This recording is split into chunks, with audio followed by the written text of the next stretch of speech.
quite high, and we need to put the question when we have quorum, and these bills must be ascended to on or before Friday next week. Right? Allow me to recognize the following schools before Honorable Mbadi, and you restrict yourself to maximum 5 minutes. Nandarasi Secondary School, North Kinangop, Nyandarua. St. Catherine Gaturi Girls, Kiharu. Garden Estate Secondary School, Roysambu, Nairobi. On behalf of the House and my own behalf, I welcome the students and their teachers to the House of Parliament.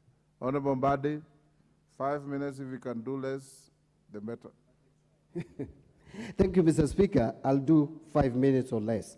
Mr. Speaker, first of all, I want to agree that we have spoken about this matter for years now, that we need to move away from absolute numbers and anchor our debt to GDP. Why that is necessary is simply because to measure the country's economic growth, it is measured in terms of gross domestic product in net present value, or at times some people measure it in nominal terms.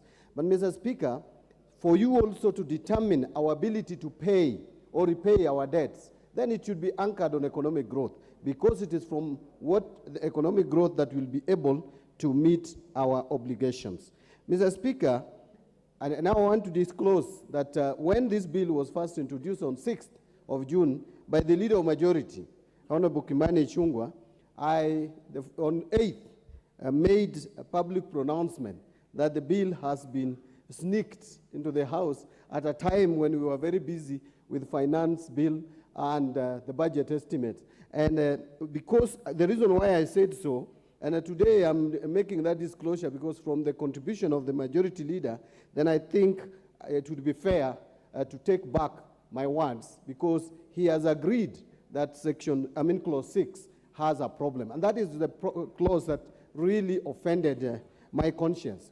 Why? Because, Mr. Speaker, from the reading of it, it is clear that we would take away the power of Parliament in setting the debt ceiling or anchoring debt for that matter.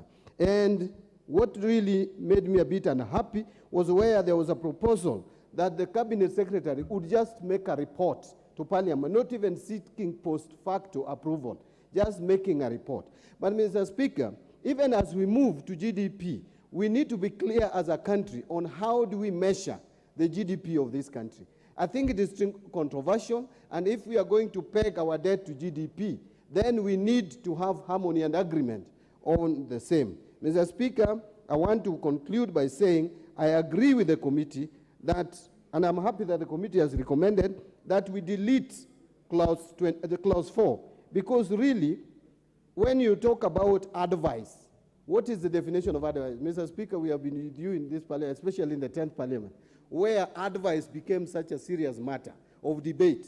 What do you mean by advice and agreement? So we need to be clear, because once you give power to advice, the person given the power may now assume that his opinion or her opinion must be taken as given. And then that would bring controversy. Mr. Speaker, I want to be conscious of time and yield at this stage. Thank you very much.